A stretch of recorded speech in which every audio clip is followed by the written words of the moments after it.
Ever wondered how investigators follow those digital breadcrumbs left behind after a cybercrime?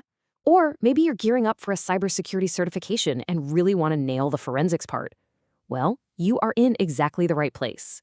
We're about to dive deep into the core principles of digital forensics, building you a rock-solid foundation for your career. So here's our game plan. We're going to follow the path of a real investigation. We'll kick things off by defining what digital forensics even is, then walk through the step-by-step process. After that, we'll get into the cool stuff, the tools of the trade, and then apply it all to a really high-stakes scenario. And we'll wrap it all up with the absolute key principles you have got to know for any certification exam. All right, first things first, let's lay the groundwork for this entire discipline. What is it we're really doing when we start a digital forensic investigation? This definition right here is crucial. We're not just finding data. We are meticulously building a case. Every single action we take has to be scientifically sound and, just as important, legally defensible. And why? Because our findings have to hold up under some serious scrutiny. If they don't, a guilty person might walk, a company could lose a fortune, or an innocent person to be wrongly accused. The stakes are just incredibly high. Okay, listen up. If you remember only one thing for your exam, make it this. This is the absolute unbreakable golden rule of digital forensics. Evidence integrity is everything. Your number one job is to preserve that original evidence completely untouched. We do this by creating a bit-for-bit forensic copy, an exact perfect digital clone of the original data. All of our analysis, every single thing we do, happens on that copy, period. Now, what's so interesting here is how this formalizes the handling of evidence. This is what we call the chain of custody. It's a documented, unbroken trail that tracks every single person who has touched a piece of evidence. From the second it's found to the moment it's returned, we need to know who had it, when, where, and why.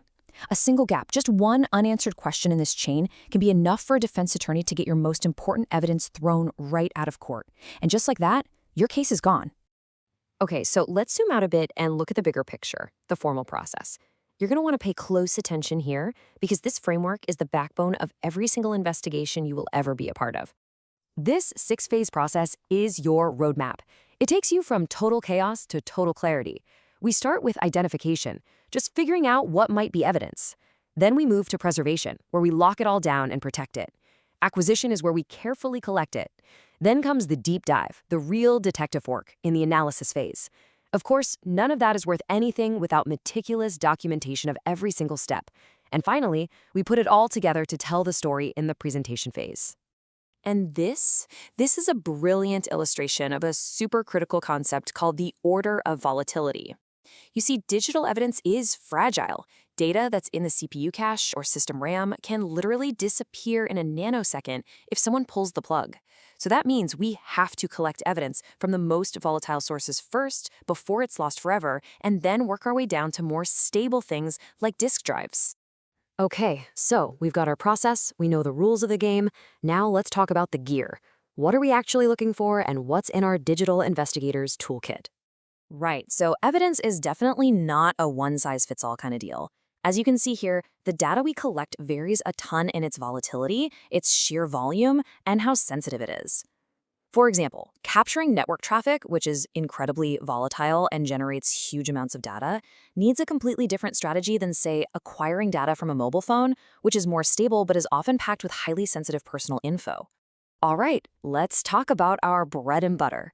A lot of the time, the real treasure trove of evidence, we're talking documents, emails, pictures, you name it, is living on hard drives and SSDs. To dig into that, a powerful open source tool like Autopsy is an absolute must-have. It's really the go-to platform for doing a deep, comprehensive analysis of a disk. Yeah, Autopsy is a full-blown forensic suite. It lets you analyze disk images, index every single word for super fast keyword searches, and it automatically pulls out critical artifacts like web history. It can even recover deleted files from what we call unallocated space. That's the spot on a disk where a file used to be but hasn't been written over yet. Honestly, it's an investigator's dream for turning a mountain of raw data into a clear story. Now, when we're dealing with that super volatile evidence we just talked about, the stuff that disappears, we have to turn to memory forensics. And for that, the undisputed champion, the industry standard, is the volatility framework. Think of this tool as an X-ray for a computer's live memory. It lets us see things that never even touch the hard drive, like running processes, active network connections, even encryption keys or password hashes that only exist in RAM for a fleeting moment. It's absolutely essential for hunting down modern sophisticated threats like fileless malware.